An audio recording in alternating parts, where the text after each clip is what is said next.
America के राष्ट्रपति Donald Trump और रूस के राष्ट्रपति व्लादिमीर पुतिन की मुलाकात से पहले ही आसार नजर आने लगे हैं कि रूस यूक्रेन युद्ध अब एक विनाशकारी दिशा की तरफ मुड़ने जा रहा है और इसके पीछे कारण होगा ज़ेलेंस्की और यूरोपीय देशों के नेताओं का रुख, जो बताया है कि वो ट्रंप और पुतिन की वार्ता से ना तो सहमत है और ना ही वो यूक्रेन में युद्ध खत्म होना देना चाहते हैं। अब सवाल ये है कि अगर वार्ता असफल हुई तो क्या होगा, यूक्रेन रूस युद्ध में आगे क्या होगा। इसका फैसला रूस अमेरिका समझौते के ऐतिहासिक स्थल अलास्का में 15 अगस्त को हो जाएगा। 15 अगस्त फैसले का दिन है।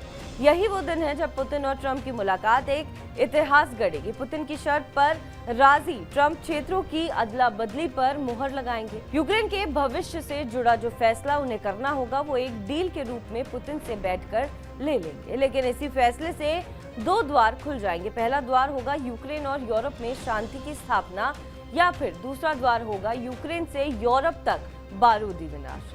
हालांकि ये आकलन है, लेकिन सच्चाई भी यही है, जिसका पहला प्रमाण है ट्रंप की शांति स्थापना की कोशिश पर ज़ेलेंस्की के बगावती तेवर। ज़ेलेंस्की ने कहा कि यूक्रेन के क्षेत्रीय मुद्दे का जवाब संविधान में मौजूद है, कोई भी इससे पीछे नहीं हटेगा और ना ही हट पाएगा। यूक्रेन वासी अपनी जमीन कब्जा करने वाले को नहीं देंगे, जिसका सीधा मतलब है कि यूक्रेन की 1 इंच जमीन भी रूस को नहीं दी जाएगी, जिसमें क्रीमिया भी शामिल है। ज़ेलेंस्की संवैधानिक मजबूरी की आड़ लेकर इस युद्ध को खत्म नहीं होने देंगे और मुमकिन है कि भविष्य में अगर कोई ऐसी स्थिति बनी तब वो शर्तों पर अड़ेंगे। इनमें यूक्रेन के पूर्वी क्षेत्र से रूस को बाहर निकालना, क्रीमिया से रूसी सेना की वापसी, नेटो की सदस्यता और यूरोपीय यूनियन में भागीदारी शामिल है।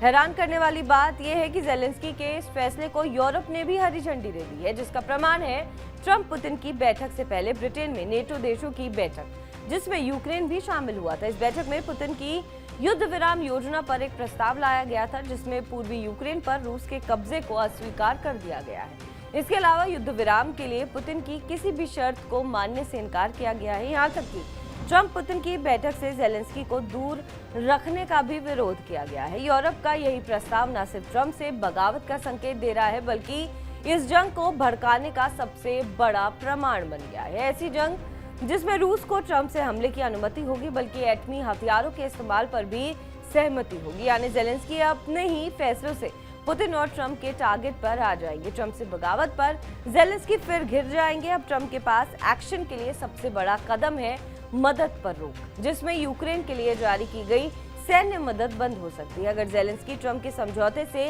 राजी नहीं होते हैं तो खुफिया जानकारी भी मिलना यूक्रेन को बंद हो सकती है। सैटेलाइट के जरिए वॉर एरिया में जो लोकेशन यूक्रेन के साथ साझा की जा रही हैं वो भी रोक दी जाएगी। यही नहीं, यूरोप के बगावती तेवर को देखते हुए ट्रंप उन्हें भी हथियारों की सप्लाई रोक सकते हैं। इसके अलावा ट्रंप का अगला एक्शन फिर से ज़ेलेंस्की पर दबाव बनाने का होगा। वो ज़ेलेंस्की विरोधी नेताओं से वार्ता कर सकते हैं। विरोधी नेताओं से चर्चा के बाद वो यूक्रेन में चुनाव के मुद्दे को हवा दे सकते हैं। ज़ेलेंस्की की नेतृत्व क्षमता को कटघरे में लाकर उनका आसानी से घेराव कर सकते हैं और ज़ेलेंस्की को बलपूर्वक पद से भी हटवा सकते हैं। अगर ऐसा हुआ तो पुतिन के सामने यूरोप के घेराव के लिए भी रास्ते खुल जाएंगे। वो सीधे सीधे ट्रंप को यूरोप के खिलाफ खड़ा कर सकते हैं। ट्रंप को यूरोप के खिलाफ उकसाने में भी वो कोई कसर नहीं छोड़ेंगे। उनकी कोशिश हो सकती है कि वो पहले की तरह ट्रंप को रूस के पक्ष में ले आए। अगर पुतिन इसमें कामयाब रहे तो यूरोप पर हमले की मंजूरी लेने में भी वो पीछे नहीं हटेंगे। मतलब साफ है कि अब यूक्रेन रूस की जंग में शांति स्थापना की कोशिश पर पानी फेरने की पूरी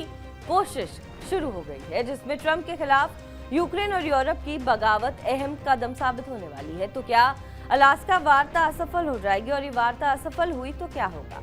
नतीजा ये होगा कि ट्रंप यूरोप और नेटो से दूरी बना सकते हैं। यूरोप के खिलाफ ट्रंप का गुस्सा फिर से भड़क सकता है। रूस को यूरोप पर हमले के लिए मंजूरी भी दी जा सकती है। ऐसा हुआ तो फिर एक नई जंग का दरवाजा खुल जाएगा। ये दरवाजा होगा एटमी युद्ध का, जिसमें पुतिन और ट्रंप के टारगेट पर सबसे पहले आएंगे France, Germany, Britain, Poland, Lithuania, Latvia, Estonia, Norway और स्वीडन।